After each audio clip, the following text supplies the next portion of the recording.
तो I think equivalent concept यहाँ तक क्लियर हुआ आपको? Yes okay good.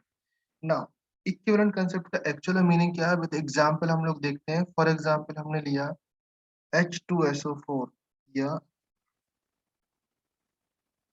एग्जांपल है आपका एसिड बेस न्यूट्रलाइजेशन रिएक्शन, सबसे बेस्ट एग्जांपल होता है इक्विवेलेंट कंसेप्ट को एक्सप्लेन करने के लिए।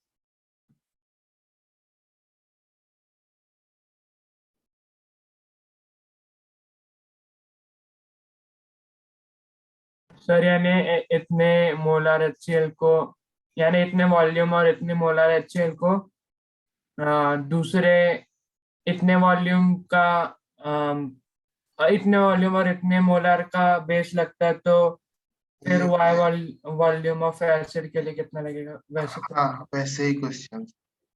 अच्छा। तो मोल कंसेप्ट से आपने सॉल्व किया उस टाइप के क्वेश्चन, हाँ हाँ। तो वहां पर आपने मोल कंसेप्ट निकाला होगा। अभी मैं इक्विवेलेंट कंसेप्ट बताऊंगा आपको। Okay, yes sir. So just like हमने लिखा H2SO4 प्लस NaOH रिएक्शन करके क्या बनाएगा? Na2SO4 sulphate and water. Water. यहाँ तक क्लियर होगा। ओके, अगर हम देखेंगे तो फॉर एग्जांपल H जो H2SO4 है दैट क्या प्रोड्यूस करेगा? ये आपका H आयन प्रोड्यूस करेगा, हाँ। ये आपका OH आयन प्रोड्यूस करेगा, जो आप थोड़ा हाँ। सा पढ़ चुके हो एसिड बेस में। ओके, ये H यस। आयन प्रोड्यूस करेगा, ये OH आयन प्रोड्यूस करेगा, दोनों मिलकर के वाटर मॉलिक्यूल बनाएंगे। यस। यही यही मोल कंसेप्ट होता है बेसिकली। अगर यहाँ पर देखेंगे तो क्या हो रहा है, 1 मोल आपका H प्लस एंड 1 मोल आपका OH नेगेटिव, दोनों रिएक्शन करके 1 मोल आपका क्या बना रहा है? H2O बना रहा है। समझे कि नहीं? हाँ। इसके 1 मोल रिएक्शन करके, इसके 1 मोल OH से रिएक्शन करके 1 मोल आपका H2O बना रहा है। यहाँ तक बात समझ में आई?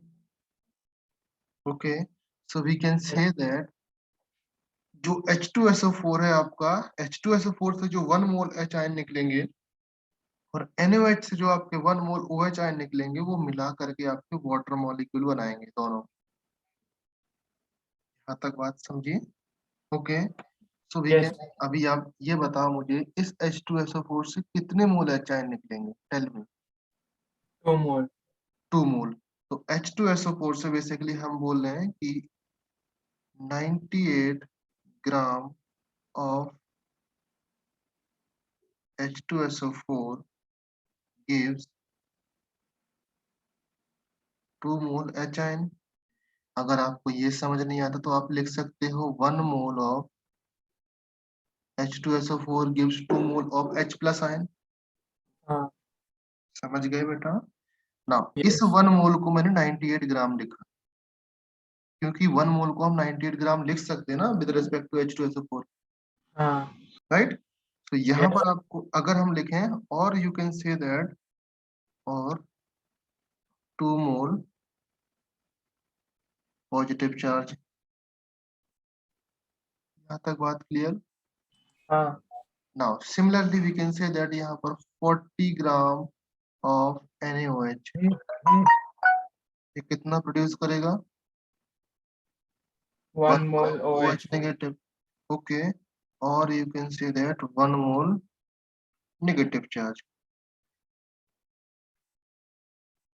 हर चीज का मतलब है जो मैं लिख रहा हूँ यहाँ पर। ओके, और ध्यान दिया करो। ओके, सो हमने क्या बोला? H के कितने मोल्स रिएक्शन कर रहे हैं बेटा? H प्लस आयन के 1 मोल रिएक्शन कर रहे हैं ना, बट आपको तो 2 मोल मिल रहे हैं। हाँ। ओके, तो हम यहाँ से क्या निकालेंगे कि 40 ग्राम, सॉरी यहाँ पर 49 gram of H2SO4 will produce 1 mole of H plus ion. Clear? Yes. Or you can say 1 mole positive charge. Clear है? So this one mole positive charge and this one mole negative charge आपस में neutralise हो जाएंगे। समझ गए? Clear है? Basically हाँ क्या बोलेंगे, 49 gram of H2SO4 is equivalent to 40 gram of NaOH। ये है कहानी का मतलब। मतलब जब भी एसिड बेस की रिएक्शन होगी, एवरी 40 ग्राम NaOH पर 49 ग्राम H2SO4 कंज्यूम होगा, या you can say that every 49 gram H2SO4 पर 40 ग्राम NaOH कंज्यूम होगा। समझ गए? यस। क्लियर है? तो अभी हाँ यहाँ पर हम क्या लिख सकते हैं, पर valency of H2SO4 react with पर वैलेंसी ऑफ NaOH। क्लियर है? यहाँ पर लिख सकते हैं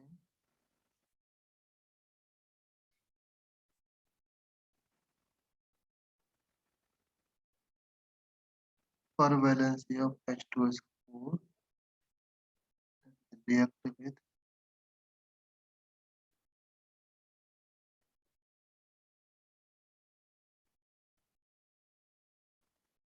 per valency of NaOH। ये कहानी का मतलब है, यहाँ तक समझ गए बेटा? सो वी लेकिन वैलेंसी तो यानी पर एबिलिटी टू बॉन्ड होती है। किसकी क्या होता है valency? Valency the number of atoms with which the particular element can bond होता है ना। Yes, number of valency. क्या फिर आपने इसमें कैसे वैलेंसी आ गई? वैलेंसी मतलब अपने ऑक्सीडेशन नंबर पढ़ा? हाँ वैलेंसी मतलब मैं ये बोल रहा हूँ कितना पॉजिटिव चार्ज हम लोग उससे यूज कर रहे हैं और कितना नेगेटिव अच्छा। चार्ज यूज कर रहे हैं। जैसे हम लोग एक पॉजिटिव चार्ज यूज कर रहे हैं तो उसकी वैलेंसी हम लोग 1 मान के चलेंगे ना, कि उससे हम लोग एक ही हाँ पॉजिटिव ले रहे हैं ना। और इसका एक हाँ। नेगेटिव यूज करें तो इसका भी एक ही वैलेंसी मान के चलेंगे। वैलेंसी में तो आपको नेगेटिव पॉजिटिव साइन लेते नहीं हो ना। अच्छा हाँ हाँ समझ गया। समझ गए ना? हाँ बेसिकली ये क्लियर हुआ। अगर मैं बोलूं यहाँ पर mass of acid which give 1 mole of H plus ion is equivalent to mass of acid and mass of base which give 1 mole of OH ion is equivalent to mass of base. समझिए, देखो मैंने क्या बोला, पूरा कहानी लिख देता हूँ। Okay, mass of acid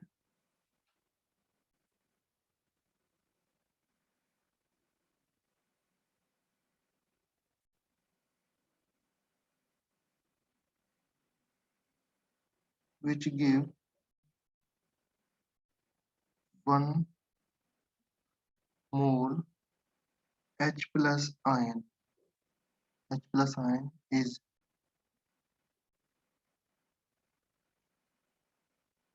equivalent,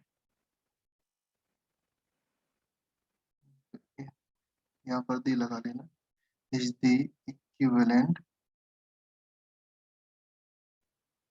mass of acid। अभी हम समझे, अगर हम बोले H2SO4 का इक्विवेलेंट मास कितना होगा, 49 ग्राम। हाँ। क्लियर है? Same case mass of base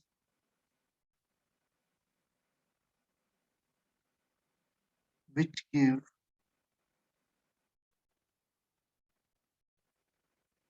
1 mole OH negative is the equivalent mass equivalent equivalent mass of base. ऐसे। बेस बेस आएगा ना, क्योंकि हाँ बेस की बात कर रहे थे। यहाँ पर एसिड है तो ये एसिड की बात कर रहे हैं, यहाँ पर बेस है तो यहाँ पर बेस की बात कर रहे हैं। सॉरी, हाँ ये OH लिखा तो है यहाँ पर। क्लियर है? Yes. Okay.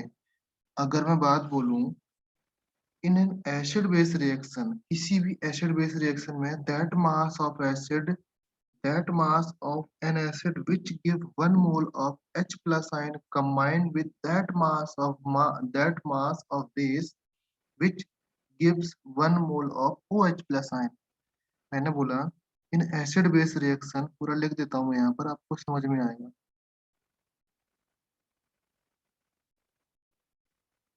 In acid base reaction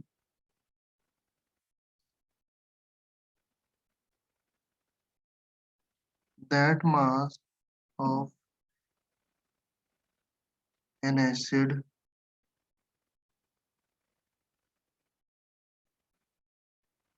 which gives 1 mole H plus ion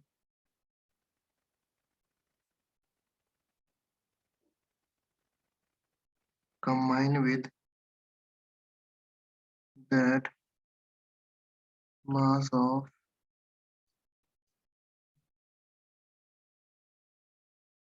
base which give 1 mole OH negative. yes 1 mole OH negative. Point समझ में आया? हाँ गुड. तो बेसिकली यहाँ तक आपको क्लियर हो गया कि इक्विवेलेंट मास क्या है और equivalent mass of acid equivalent mass of base क्या है. क्लियर है? अगर मैं बात करूं the mass of acid which furnish 1 mole of H plus ion we can say that ये उसका इक्विवेलेंट मास. किसी भी एसिड की बात करें अगर उससे एक H प्लस आयन निकलता है तो उतना उसका मास वो इक्विवेलेंट मास हो जाएगा. समझे ना? जैसे H2SO4 दिया था आपके पास, H2SO4 कितना भी दिया हो आपके पास, अभी उससे H प्लस आयन निकालेंगे हम लोग तो जितना amount of H plus ion एक H प्लस आयन दे सकता है H2SO4 वो उसका इक्विवेलेंट मास हो जाएगा. तो सिंगल H प्लस आयन देने के लिए कितना H2SO4 चाहिए? 49 ग्राम, right?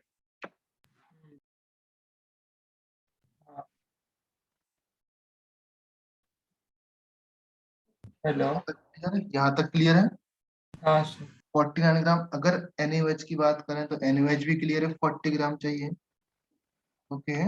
So Yeah. acid base always react of their equivalent mass ratio. The conclusion is that जो acid base होंगे, acid and base always react in the ratio of their equivalent mass.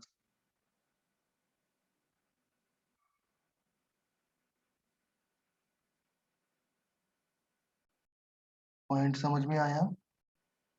Yes sir. हमेशा reaction करेंगे इस ratio में. Okay. तो I think ये point clear हो गया. बेसिकली कभी मैं बात करूं आपको 49 ग्राम H2SO4 ऑलवेज रिएक्शन करेगा 40 ग्राम NaOH के साथ. इसी रेशियो में आप आगे बढ़ाते चलो. चलो मैं आपको एग्जांपल देता हूँ. ओके. एग्जांपल से आप समझो. अगर मैंने बोला 120 ग्राम ऑफ NaOH था मेरा तो कितना H2SO4 रिएक्शन करेगा? निकालो. 49 times कितना हो जाएगा? 49 times 3. टाइम्स 3. Very good. तो बेसिकली अगर आपको निकालना है तो हम इस तरीके से निकालेंगे. 40 ग्राम will equivalent to 49. Okay. And 1 gram is equivalent to 49 by 40. Okay. And 120 gram is equivalent to 49 by 40 into Into 120 is equal to 49 into 3 gram. 147. That answer कितना? 147. समझ गए ना कैसे निकालना है? हाँ क्लियर है? सर. नाउ अभी मैं कुछ एसिड लिखता हूँ जिसके इक्विवेलेंट मास क्या होते हैं वो आपको याद कर लेना और नहीं तो याद करने का ट्रिक भी बताता हूँ मैं कैसे निकालते हैं. ओके. ऑलरेडी आपको बता दिया मैंने जितना 1H पॉजिटिव देता वही उसका इक्विवेलेंट मास होता. ओके. बेसिकली अभी बताता हूँ मैं वो भी ट्रिक क्या होती है कैसे निकालते हैं. Okay. There are some acid like HCl. इनका मास ही इनका equivalent mass. Equivalent weight of equivalent weight बोलो या इक्विवेलेंट मास सेम चीज है. ओके. हाँ. equivalent weight of some common acid base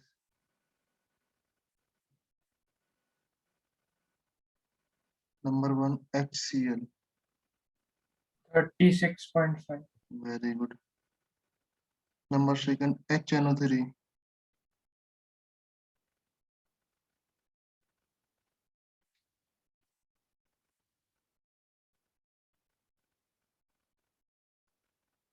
H2SO4, 49. Okay, H3PO4, mean H3PO2, H2CO3, let me write down, मैं खुद लिख चलता हूँ, 98/3 आ जाएगा इसका, एंड दैट इज 66 आएगा ये, बिकॉज ये आपका 3 एच प्रोड्यूस करेगा, ये आपका 3H. 1 एच प्रोड्यूस करेगा। 3 बताता हूँ मैं 1 क्यों होता है इस तरीके से, यहाँ पर लिखता हूँ एक और। अच्छा बॉन्डिंग की वजह से होता है वो। मैं बताता हूँ जस्ट, ओके। H3PO3 करते हैं पहले, तो ये आपका 2 H प्रोड्यूस करेगा, दैट इज 82/2, 2 H प्रोड्यूस करेगा, and next one H3PO2, that produce 66 आएगा, दैट प्रोड्यूस 1H प्लस। जितना भी सेंट्रल मेटल से जितना अगर H आपके जुड़े रहे, OH जुड़े रहते हैं, ऑक्सीजन से जो H जुड़ा रहता है ना, वही एसिडिक H होता है। हम्म। इसका स्ट्रक्चर मैं बताता हूँ तीनों का, ओके, डोंट वरी। इधर पे क्या चला था, H2CO3, राइट। H2CO3 निकाल पाओगे, 31 होता है। H2C2O4, that is 45, then CH3COOH, sir वो हाइड्रोजन ऑक्सीलेट है ऊपर वाला। Hydrogen, oxalate. Yes, oxalate, oxalate ऐसे ही, ऑक्जिलिक एसिड है, 60, एंड बेस ले लेते हैं हम लोग, NaOH, 40, KOH, 56, CaOH whole twice, 37, MgOH whole twice,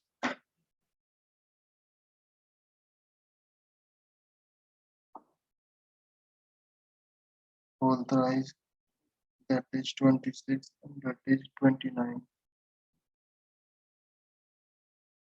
right. Clear हुआ? कैसे निकालते हैं वो भी समझो, देखो निकालने का सिंपल सा प्रोसेस है, मैं अभी बताता हूँ कैसे निकालते हैं, ओके।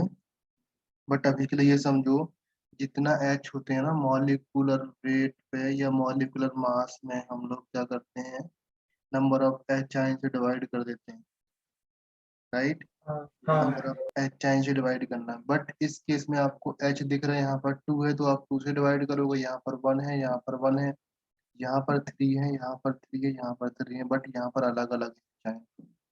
ये क्यों होता है बताता हूँ, यहाँ पर 2 दिख रहा है, यहाँ पर 2 दिख रहा है, यहाँ पर 1 दिख रहा है, यहाँ पर OH OH OH OH OH, ये इसलिए लिख रहा है बेटा। अगर H3PO4 का मैं स्ट्रक्चर बनाऊंगा, आता है ना आपको स्ट्रक्चर बॉन्डिंग, हाँ। P4 यस में सर। डबल बॉन्ड O रहेगा यहाँ पर, and single bond O, single bond O, single bond O, फिर H। सबसे H लगा दिया, ओके। इस केस में आपको कितने H दिख रहे हैं, एक ये दिख रहा है, एक ये दिख रहा है, एक ये दिख रहा है, तो यहाँ से तीनों H निकल सकते हैं। ये आपका किसका स्ट्रक्चर है, H3PO4 का, ओके। नेक्स्ट आपका H3PO3 का बना के देखेंगे। देन इस केस में आपका क्या हो जाएगा, सबसे पहले P बनाया, डबल बॉन्ड O लिखा, एंड फिर जितने बचे हुए O रहते हैं वो O लिख दिया हम यहाँ पर, 1 2, अब तो O बचा नहीं ना, तो O के बाद अभी H बचा है तो H लिख सकते हैं, एंड रिमेनिंग H आपने यहाँ पर लगा दी। तो यहाँ पर कितने H हैं निकलने के लिए, 1 N2 ही H निकलने के लिए, ये वाला H नहीं निकलेगा, याद रखना। ओके, बिकॉज वो फास्फोरस से अटैच्ड है। ओके, हाँ नेक्स्ट वन H3PO2। इसका स्ट्रक्चर बनाएंगे। सबसे पहले बनाने का process, P double bond O लिखा, फिर बचे हुए बॉन्ड लगा दिया। ऑक्सीजन है तो ऑक्सीजन, नहीं तो हाइड्रोजन के साथ अटैच कर दिया। एंड यहाँ पर बचा हुआ H है आपका, सिंगल H। इस केस में यही वाला सिंगल निकलेगा, दैट इज वाई यहाँ पर सिंगल H लिखा हुआ। क्लियर है ऑल ऑफ यू? समझ में आया सबको? सर। हम्म।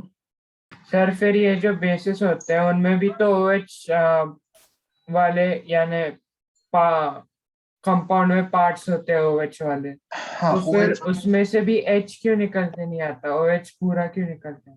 बेसिस वाले जो हम बात करते हैं बेसिकली, इन दिस केस अगर हम बात करें ना, जो आपके कंपाउंड्स होते हैं राइट, जैसे हमने बोला MgOH। ओके, ये आपके सब आयनिक कंपाउंड्स होते हैं। वैसे यहाँ पर भी ये कंपाउंड हम बना रहे हैं इस तरीके से, ये आयनिक कंपाउंड होते हैं। एक्चुअली में H प्लस आयन निकल जाता है। यहाँ पर भी आपके आयनिक कंपाउंड Mg+2 में एग्जिस्ट करेगा और OH नेगेटिव में एग्जिस्ट करेगा। ये समझे ना, ये मेटल ही अलग होना चाहती, वहां पर इसकी टेंडेंसी से ज्यादा ये खुद अलग होना चाहता है। हाँ समझे ना? अभी यहाँ हाँ पर क्या है, अभी हम लोग H पे डिपेंड कर रहे हैं, वहां पर उस मेटल पे डिपेंड करेंगे, वो मेटल खुद उसको छोड़ के अलग हो जाएगी। अब वो बेचारा OH नेगेटिव बचा, तो वो अकेला नहीं जा सकता है। समझे? हाँ हाँ। ओके, तो यहाँ तक क्लियर है। अभी देखो मैं आपको कुछ कंसेप्ट बताता हूँ जिससे आप इक्विवेलेंट फाइंड कर सकते हैं। इक्विवेलेंट कैसे फाइंड करना होता है? ओके, ध्यान से देखो। अगर आपके सामने मैंने लिख दिया नंबर ऑफ मोल्स का फॉर्मूला क्या होता है,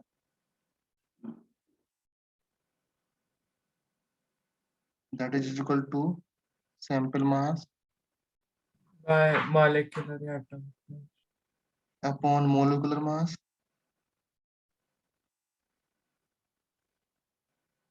या एटॉमिक मास, जो कुछ होगा। Okay, so we can say that N is equal to W/mW, right? Same चीज यहाँ पर होता है इक्विवेलेंट मास के लिए। नंबर ऑफ इक्विवेलेंट्स निकालने के लिए, ये मोल जैसा ही पार्ट है। जैसे मोल्स होते हैं वैसे ही नंबर ऑफ इक्विवेलेंट्स होते हैं। नंबर ऑफ इक्विवेलेंट्स निकालने के लिए क्या करेंगे बेटा? Sample mass over equivalent mass.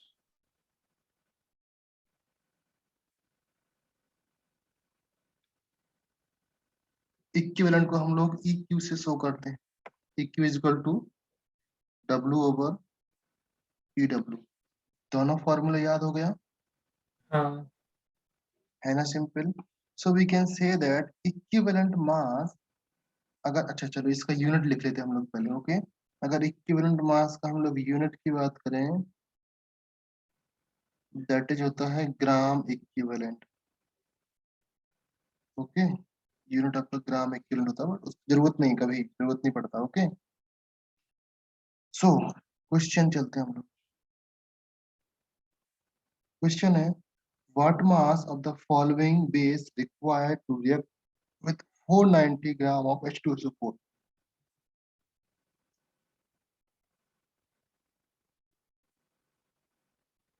What mass of following bases is required to react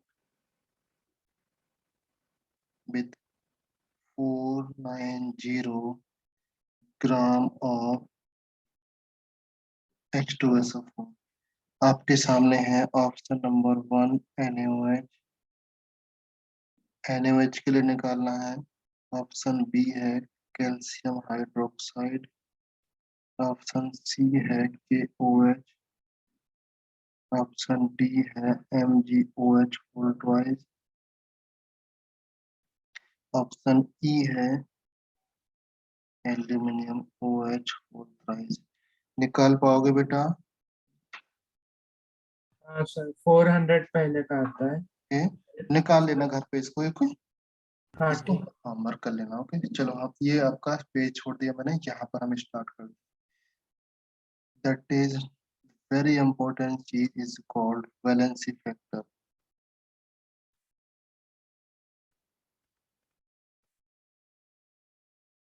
valency factor in this chapter अगर बात करें, इसको हम लोग जेड फैक्टर भी बोलते हैं। ओके, कभी कभी इसको एन फैक्टर भी बोलते हैं। तो समझ जाना कि अगर फैक्टर वाली बात आई, एन फैक्टर हो, जेड फैक्टर हो, वैलेंसी फैक्टर हो, तो आप इस कंसेप्ट को रेफर करना जो मैं अभी बताने वाला हूँ। समझ गए बात को? वैलेंसी फैक्टर हो, जेड फैक्टर हो या एन फैक्टर हो, उसका मतलब एक ही होता है। ओके, उसका मतलब क्या होता है? जेड इज इक्वल टू क्या है? जेड इज इक्वल टू है number one, number of H plus ion, number of H sir ये प्लस। नॉर्मेलिटी में यूज करते हैं क्या? यस, वही जेड फैक्टर है ये जो नॉर्मलिटी में यूज करते अच्छा। हैं हम लोग। Yes, number of H plus ion, इसमें भी नॉर्मलिटी आएगी। जो नॉर्मलिटी वाले क्वेश्चन होते हैं ना, मैं जो अभी तो आपने मोलरिटी वाले मोल वाले कॉन्सेप्ट से सॉल्व किया, हाँ। तो इस फैक्टर इससे भी हम लोग सॉल्व करेंगे इक्विवेलेंट कंसेप्ट से, नॉर्मलिटी मोलरिटी जो भी क्वेश्चन है। Okay, yes. Number of H plus ion given by N acid. Z factor क्या होगा? अगर एसिड है तो हम लोग कैसे निकालेंगे? जितना एच प्लस आयन दे सकता है वो उसका जेड फैक्टर होगा। तो अगर मैं यहाँ पर पूछूं इस एसिड में से सबका जेड फैक्टर आप निकाल सकते हो। इस HCl का जेड फैक्टर क्या होगा? 1, राइट? हाँ। बिकॉज H प्लस आयन तो एक ही है। अगर मैं H3PO4 की बात करूं, इसका जेड फैक्टर कितना है? 3, बिकॉज 3H प्लस आयन है ना। हाँ। इस H2SO4 में जेड फैक्टर 2 है। ओके, सिमिलरली अगर बेस की बात करें, बेस में जितना OH आयन दे सकता है वो उसका एच जेड फैक्टर हो गया। तो अगर हाँ। NaOH में बात करेंगे तो NaOH में 1 आ जाएगा। ओके, समझ गए ना पॉइंट को? Yes. Number of OH ion given by a base. Z factor clear हुआ। अभी चलते हैं हम पुराने वाले कंसेप्ट पे कि अगर आपको इक्विवेलेंट वेट निकालना है तो क्या करते हैं? Molecular weight divided by Z factor. HCl का हमने कैसे निकाला था? उसका मॉलिक्यूलर वेट 36.5 डिवाइड बाई 1, तो आपका 36.5 ही आया था। हाँ। हाँ। SO4 में कैसे निकाला था? 98 डिवाइडेड बाई 2, बिकॉज इसका जेड फैक्टर 2 है तो आपका 49 आया था। हाँ। तो इस तरीके से आप जेड फैक्टर से उसका इक्विवेलेंट मास निकाल सकते हो। तो जेड फैक्टर आपका काम कहाँ आता है? इक्विवेलेंट मास या इक्विवेलेंट वेट निकालने। क्लियर है? यस। ओके, सो इस फॉर्मूले को थोड़ा सा याद करना, अच्छे से भूल नहीं जाना, काफी काम आता है। ये है तो सिंपल, मोल जैसा ही है, जैसे आपका मोल निकालते हैं। ओके, हाँ। क्लियर है ना? ना, अभी आपके सामने एक इक्विवेलेंट का फॉर्मूला होता था। इक्विवेलेंट कैसे निकालते थे? Tell me. इक्यू लिखूं या इस कैपिटल इक्यू लिखूं? इक्विवेलेंट कैसे निकालते थे? Weight over molecular. Equivalent weight. हाँ। मॉलिक्यूलर वेट में इक्विवेलेंट वेट होता था ना। और इक्विवेलेंट हाँ। वेट का फॉर्मूला आपका ये है। ये आपका यहाँ पर पुट कर सकते हैं हम लोग। हाँ। तो आपका weight over molecular weight molecular weight into Z over. Factor. हाँ। सो बेसिकली यहाँ से आपके पास एक फॉर्मूला आ गया, equivalent weight is equal to this one. ये क्या बन गया बेटा? मोल। हाँ। Mole time. Mole times into Z. ये आपका समझ में आया? हाँ। तो ये क्वेश्चंस, ये फॉर्मूला ज्यादा इंपॉर्टेंट है, इसको आप याद कर लो। समझ गए बेटा? Yes. Equivalent is equal to Z factor into moles. अगर आपको मोल्स आइडिया है तो आप जेड फैक्टर का मल्टीप्लाइड करके इक्विवेलेंट निकाल सकते हो। हाँ। अगर आपको मोल्स नहीं आइडिया तो आप जेड फैक्टर नहीं निकाल सकते। मींस इक्विवेलेंट टू मोल आप कन्वर्जन जान गए। जेड फैक्टर अगर आपको पता है तब, अगर जेड फैक्टर नहीं आइडिया तो आप नहीं निकाल सकते। फिर तो आपको जो दिया है उससे करना पड़ेगा। फॉर एग्जाम्पल क्वेश्चन में आपको मोल्स दिए हैं, और आप जेड फैक्टर निकालना नहीं जानते तो आप मोल वाले मेथड से करोगे सॉल्व, समझे। और यस अगर आपके सामने इक्विवेलेंट दिए हैं और आपको इक्विवेलेंट का मेथड नहीं आता है और आपको जेड फैक्टर भी नहीं आता तो आप क्वेश्चन नहीं सॉल्व कर सकते। अगर जेड फैक्टर आपको पता है तो आप इसको मोल में कन्वर्ट करो और मोल वाले मेथड से सॉल्व कर लो। अदरवाइज इक्विवेलेंट कंसेप्ट वाला से ही सॉल्व कर सकते हैं, आप इक्विवेलेंट कंसेप्ट लगाओ उससे ही सॉल्व कर सकते हो। डिपेंड करता है कौन सा कंसेप्ट दिया है किससे आपको सॉल्व करना है। समझ गए बेटा? Yes good.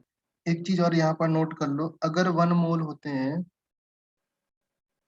That is equal to 1000 millimole.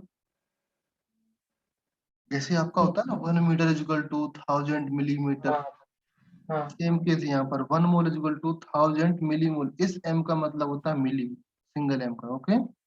हाँ सिमिलरली यहाँ पर 1 equivalent is equal to 1000 1000 milli milli equivalent. तो ये कंसेप्ट काफी यूज करेंगे हम लोग, जहां पर अगर वॉल्यूम ml में दिया तो हम लोग ये यूज करेंगे, अगर वॉल्यूम लीटर में दिया तो हम लोग ये यूज करेंगे।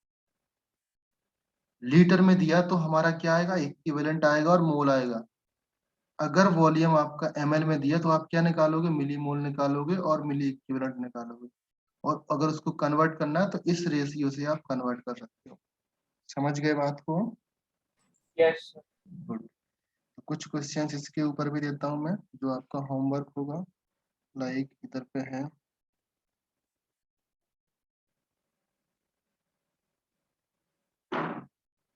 Calculate the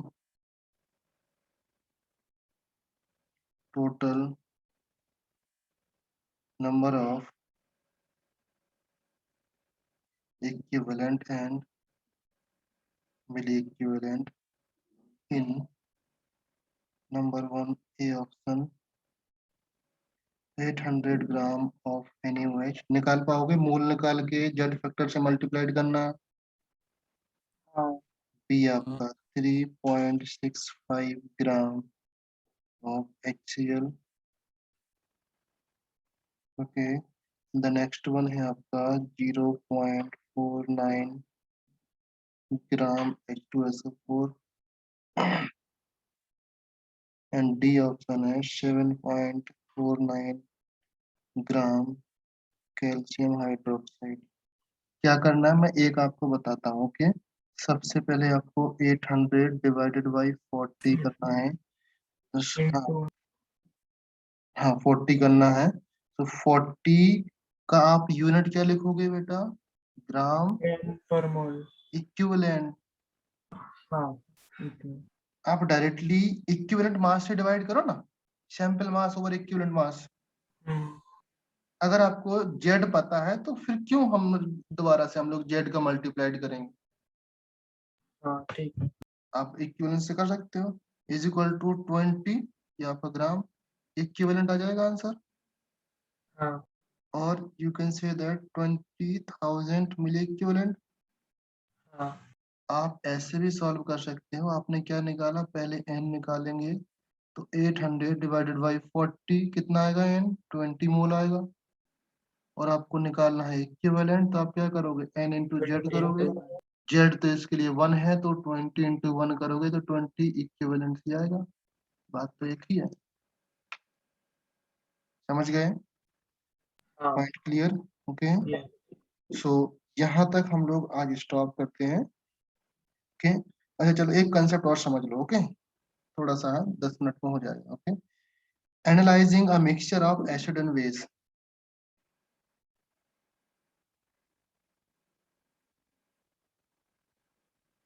analysing a mixture of acid and base. थोड़ा सा याद आ गया मुझे कि बिना इसके तो आप क्वेश्चन आगे सॉल्व ही नहीं कर सकते। फॉर एग्जाम्पल एक ही सैंपल में आपके सामने दो एसिड दिए गए हैं, acid 1, okay, and acid 2, and इस साइड है आपका बेस 1, बेस 2। क्लियर है? लेट से इनका सैंपल मास भी गिवन है आपके सामने।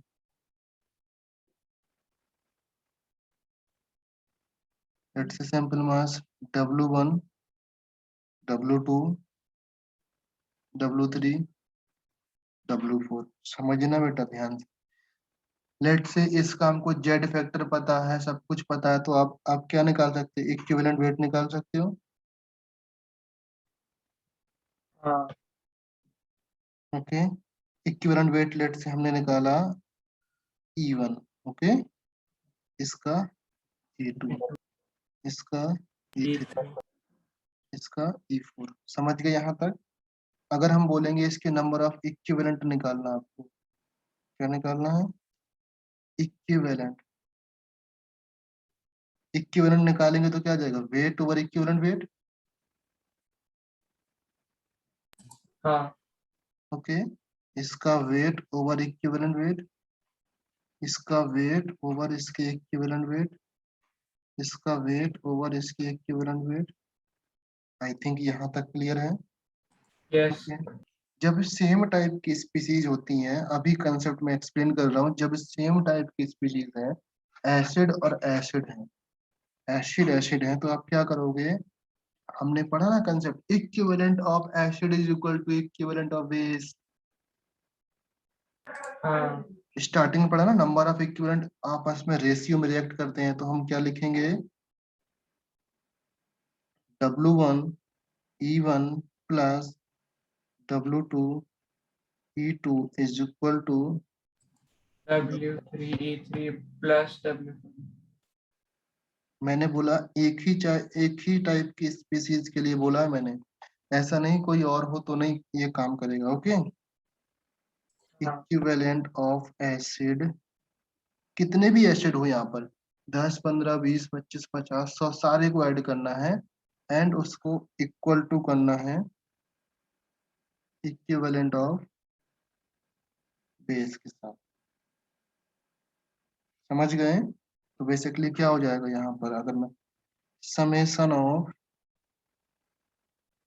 Equivalent of acid acid is equal to summation of summation equivalent of of base. Equivalent of base. ये चीज क्लियर हो गई आपकी। हाँ अभी यहाँ पर हम स्टॉप करते हैं। ओके, इसके ऊपर क्वेश्चन होगा, हम लोग नेक्स्ट क्लास में एक्सप्लेन करेंगे। क्लियर है। यस ओके, यहाँ पर स्टॉप करते हैं। अगर कहीं पर आपको क्वेश्चन मिलता है एसिड बेस मिक्सचर के ऊपर तो आप सॉल्व करो, नहीं आता है तो मेरे को मैसेज करो, मैं बता दूंगा। अदरवाइज आप यहाँ तक इक्विवेलेंट मास निकालना और इक्विवेलेंट निकालने तक अच्छे से सीख लो। ओके, तो यहाँ तक हमारा कंप्लीट हो चुका है। इसके बाद की चीजें हम लोग एक्सप्लेन करेंगे ना नेक्स्ट लेक्चर। ओके, यस तो bye bye everyone. Bye sir thank you sir.